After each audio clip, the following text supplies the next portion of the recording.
जिस एमएसपी का वादा किसानों से किया गया, वो एमएसपी न मिलने के कारण देश के किसानों को 45 लाख करोड़ रुपए का नुकसान हुआ।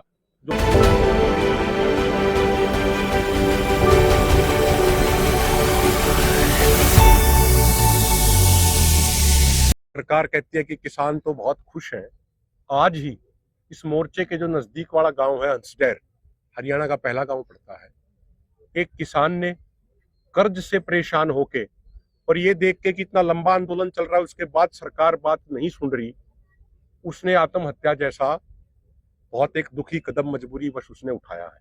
सबसे पहले तो प्रेस के सभी साथियों का बहुत बहुत धन्यवाद है कि आप देश और दुनिया के कोने कोने में हमारी बात, हमारी आवाज पहुंचा रहे हैं।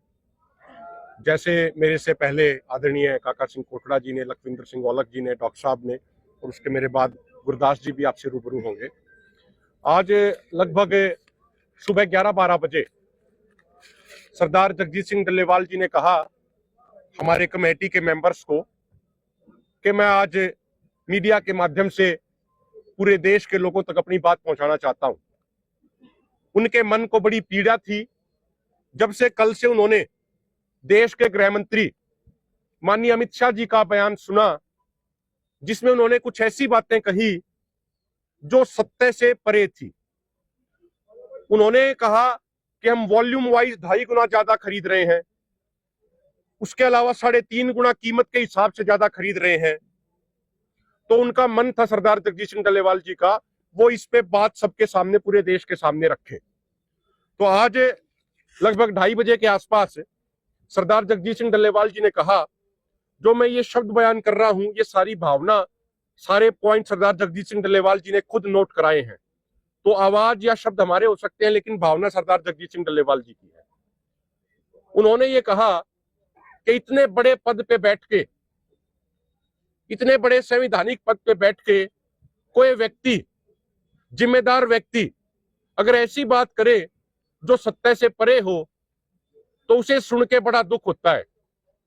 अगर हम रिकॉर्ड की बात करें, अगर हम आंकड़ों की बात करें, गृह मंत्री जी कहते हैं कि हम 2.5 गुना ज्यादा खरीद रहे हैं। माननीय गृह मंत्री जी, अगर आप देखेंगे समय के अनुसार प्रोडक्शन भी लगातार बढ़ता जा रहा है। आपके कार्यकाल के 10 साल पहले देखेंगे तो प्रोडक्शन कम था, उससे पहले देखेंगे प्रोडक्शन कम था। तो जब प्रोडक्शन बढ़ेगा तो निश्चित सी बात है कि खरीद तो अपने आप बढ़नी ही है। लेकिन क्या किसानों की वो खरीद एमएसपी पे सारी की सारी हो रही है? नहीं हो रही। सवाल ये है, 2004 के अंदर अगर गेहूं की बात करें, 2004 के अंदर गेहूं का एमएसपी 630 रुपया क्विंटल था। 2014 में हो गया 1450 रुपया क्विंटल, यानी 820 रुपया प्रति क्विंटल की बढ़ोतरी होगी। और 2024 में वो बढ़ के हो गया 2275 रुपया क्विंटल, यानी 2014 से 2024 तक बढ़ा 825 रुपया क्विंटल। 2004 से 2014 तक बढ़ा था 820 रुपया क्विंटल, 2014 से 2024 तक बढ़ा 825 रुपया क्विंटल। अगर परसेंटेज निकाल के बात करें तो 2004 से 2014 तक बढ़ा 130% और 2014 से 2024 तक बढ़ा 56%। लेकिन साथियों, इसमें एक महत्वपूर्ण जानकारी है।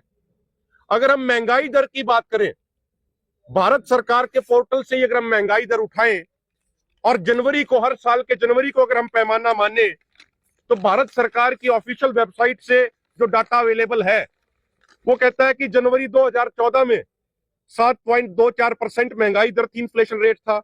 जनवरी 2015 में 7.17, जनवरी 2016 में 5.91, जनवरी 2017 में 1.86, जनवरी 2018 में 5.11, जनवरी 2019 में 6.60, जनवरी 2020 में 7.49%, जनवरी 2021 में 3.15%, जनवरी 2022 में 5.84% और जनवरी 2023 में 6.16%।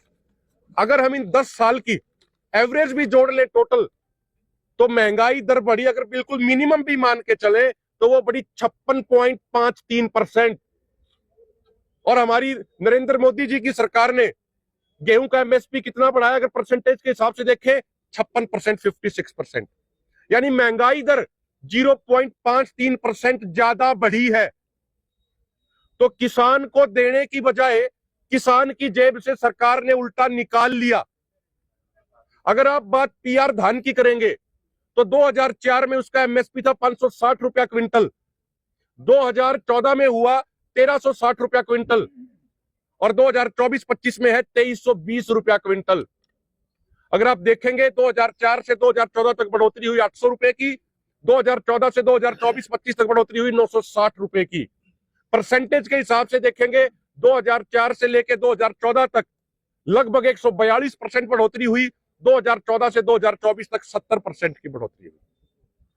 तो माननीय जगजीत सिंह डल्लेवाल जी ने हमारे देश के गृह मंत्री जी को यही संदेश पहुंचाया है कि भाई आप कितनी खरीद कर रहे हैं, कितनी खरीद नहीं कर रहे, कितनी एमएसपी पे कर रहे हैं, कितनी नहीं कर रहे, असली मुद्दा ये है। उन्होंने ये भी कहा कि अगर पिछले 4 साल की अगर हम बात करें, जितना बजट हमारे देश के वित्त मंत्रालय ने कृषि मंत्रालय को अलॉट किया, उसमें से भी 1 लाख करोड़ रुपया हमारे कृषि मंत्रालय ने साल के खत्म होने पर वित्त मंत्रालय को लौटा दिया। कृषि मंत्रालय कहता है कि हमारे पास पॉलिसी ही नहीं है उस रुपए को खर्च करने की। ये उस देश की हम बात कर रहे हैं, हमारे उस मुल्क की बात कर रहे हैं जहां सरकारों की गलत नीतियों के कारण, जहां कर्ज के कारण, जहां गरीबी के कारण 7 लाख किसान आत्महत्या कर चुके हैं पिछले 25-26 साल में। वहां का कृषि मंत्रालय संवेदनहीनता दिखाते हुए जो उसको बजट अलोकेट किया गया उसमें से भी 1 लाख करोड़ रुपया 4 सालों में वापस लौटा देता है। अगर परसेंटेज की बात करें, 2020-21 में जो एग्रीकल्चर बजट था वो टोटल बजट का 4.44% था, लेकिन 2023-24 में वो टोटल बजट का रह गया मात्र 2.56%। यानी हर साल सरकार जो खेती के ऊपर खर्च करती है उसकी परसेंटेज टोटल बजट में से घटती जा रही है। प्रधानमंत्री जी कहते हैं हम $5 ट्रिलियन की इकोनॉमी बनाएंगे, 2047 तक विकसित भारत बनाएंगे, लेकिन उस $5 ट्रिलियन की इकोनॉमी में से किसानी के ऊपर होने वाला खर्च लगातार घटाया जा रहा है। हम याद दिलाना चाहते हैं अपने प्रधानमंत्री जी को, प्रधानमंत्री जी जब 2020-21 में कोरोना आया था, देश की अर्थव्यवस्था 26% श्रिंक हो गई थी, 26% कम हो गई थी, सिकुड़ गई थी। उस समय एकमात्र कृषि क्षेत्र ऐसा क्षेत्र था जो 3.6% की दर से ग्रोथ कर रहा था, लेकिन आप साल दर साल उसकी अलोकेशन का परसेंटेज लगातार घटाते जा रहे हैं। और हम माननीय गृह मंत्री जी को यह भी कहना चाह रहे हैं, गृह मंत्री जी आपकी सरकार बार बार कहती है कि हम किसान सम्मान निधि के नाम पे 6,000 रुपया दे रहे हैं साल में, लेकिन ओईसीडी की रिपोर्ट जो एक 36 अमीर देशों का संगठन है, उसकी 3 रिपोर्ट हमारे सामने है। पहली रिपोर्ट कहती है कि 2000 से लेकर 2017 तक जिस एमएसपी का वादा किसानों से किया गया वो एमएसपी न मिलने के कारण देश के किसानों को 45 लाख करोड़ रुपए का नुकसान हुआ। 2022 में सरकार द्वारा जो वादा किया गया जिस एमएसपी का, वो एमएसपी ना मिलने के कारण और अचानक से इंपोर्ट एक्सपोर्ट संबंधित पॉलिसीज को चेंज करने के कारण सिर्फ 1 साल में देश के किसानों को 14,78,000 करोड़ रुपए का नुकसान हुआ। उसी ओईसीडी की रिपोर्ट कहती है, अक्सर हम सुनते हैं देश में कुछ लोग, कुछ तथाकथित बुद्धिजीवी कहते हैं कि किसानों से टैक्स क्यों नहीं लिया जाता, तो हम उनको भी ये बताना चाहते हैं कि उसी ओईसीडी की रिपोर्ट कहती है कि इंपोर्ट एक्सपोर्ट जो गलत पॉलिसियां लाई गई, चाहे वो एक्सपोर्ट लिमिट को घटा दी जाती है, बढ़ा दी जाती है किसी भी फसल की, उसके कारण 2023 में भारत के किसानों को 120 बिलियन US$ यानी 8,40,000 करोड़ रुपए का नुकसान हुआ है। इकोनॉमिक्स की टर्म्स में उसे नेगेटिव टैक्सेशन कहते हैं, यानी किसान से इतना टैक्स लगाया गया, उससे टैक्स वसूला गया है। तो हम ये प्रार्थना करना चाह रहे हैं माननीय गृह मंत्री अमित शाह जी से, दोनों फोरमों की तरफ से, सरदार जगजीत सिंह डल्लेवाल जी की तरफ से, हमें खुली चर्चा, आप जो बात कह रहे हैं आंकड़ों के अनुसार हमें तो वो चीज सही नहीं लग रही। यदि आपको इतना विश्वास है कि आपके आंकड़े, आपके डाटा सही हैं, तो हम दोनों फोरमों की तरफ से, सरदार जगजीत सिंह डल्लेवाल जी की तरफ से ये कहना चाह रहे हैं कि आप खुले मंच पे दोनों फोरमों के नेताओं के साथ चर्चा क्यों नहीं कर लेते।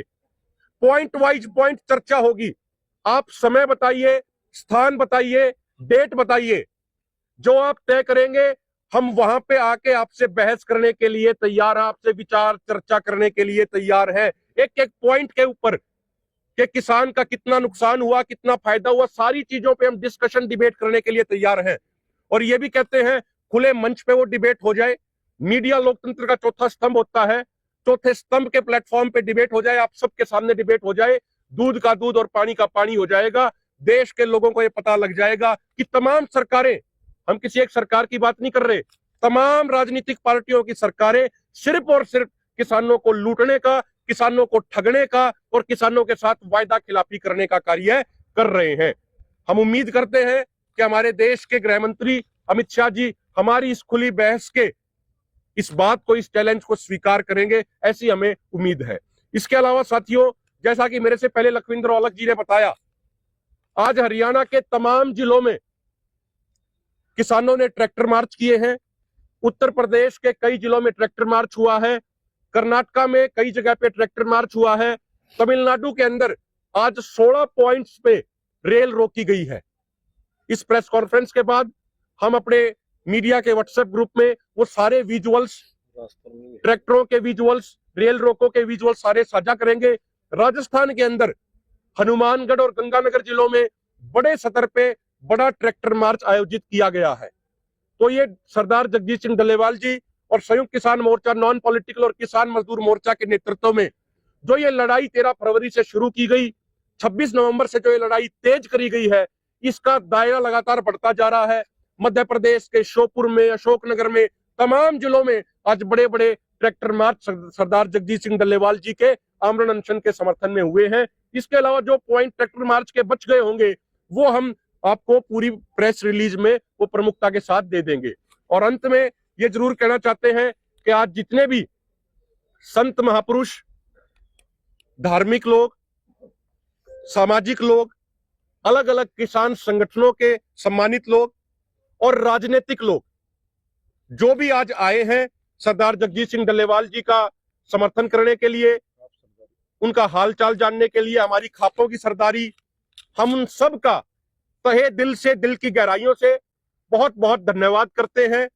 सबका सत्कार है, सबका सम्मान है और हमें उम्मीद है कि इसी तरीके से एक एक बूंद जुड़ते जुड़ते जुड़ते जुड़ते ये सागर पूरा भरेगा और किसानों की मांगें भी जल्द से जल्द पूरी होंगी।